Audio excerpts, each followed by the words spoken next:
warahmatullahi wabarakatuh. Saya Usi Firis Fariga dari kelas MNJ 22B dengan NPM 2241171. Pada kesempatan kali ini, saya akan sedikit menjelaskan mengenai manajemen risiko hukum dan kepatuhan. Risiko hukum merupakan risiko akibat tuntunan hukum dan kelemahan aspek yuridis yang dialami suatu perusahaan. Risiko timbul dari kelemahan aspek yuridis yang disebabkan oleh lemahnya perikatan yang dilakukan oleh perusahaan. Nah, penerapan manajemen risiko hukum. Yang pertama yakni pengawasan aktif Dewan Komisaris dan Direksi. Yang kedua, kebijakan, prosedur, dan penelitian limit. Yang ketiga, kecukupan proses identifikasi, pengukuran, pemantauan, dan pengendalian sistem. Risiko kepatuhan. Risiko akibat perusahaan tidak mematuhi dan tidak melaksanakan peraturan, perundang-undangan, dan ketentuan yang berlaku di sebuah negara. Yang pertama yakni jenis dan signifikan pelanggaran yang dilakukan. Yang kedua, frekuensi pelanggaran yang dilakukan atau track record kepatuhan perusahaan. Yang ketiga, pelanggaran terhadap ketentuan atas transaksi keuangan tertentu.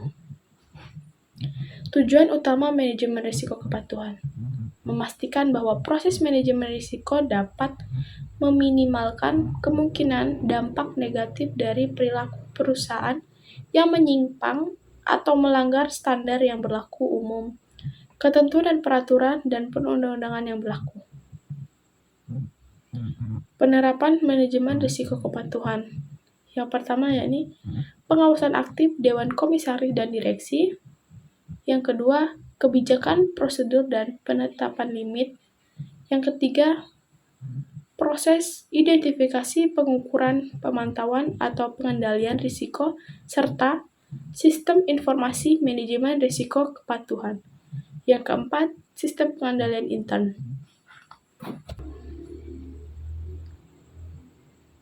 Faktor-faktor manajemen risiko hukum dan kepatuhan yang perlu dipertimbangkan dalam pengelolaan risiko antara lain: risiko hukum, potensi kerugian yang akan terjadi akibat ketentuan hukum atau kelemahan aspek yuridis.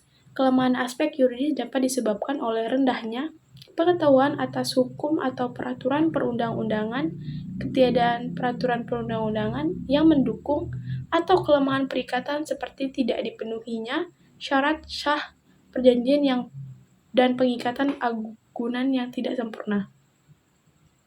Risiko kepatuhan.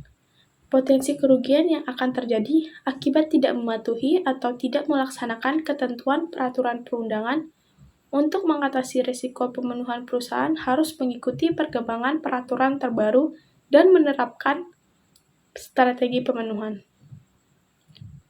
Risiko pasar. Potensi kerugian yang dapat terjadi akibat adanya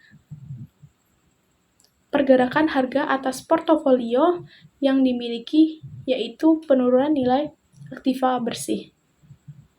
Untuk mengatasi risiko ini, perusahaan harus melakukan analisis mendalam sebelum melakukan pembelian efek yang merupakan bagian dalam portofolio, dana kelolaan, serta melakukan diversifikasi dan instrumen investasi lainnya seperti menempatkan pada pasar uang di bank yang tergolong baik.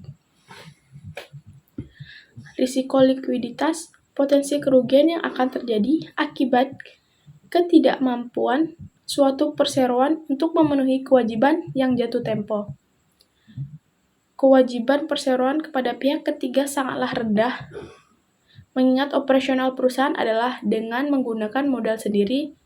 Risiko operasional, risiko yang disebabkan oleh ketidakcukupan dan atau tidak berfungsinya proses internal, kesalahan manusia, kegagalan.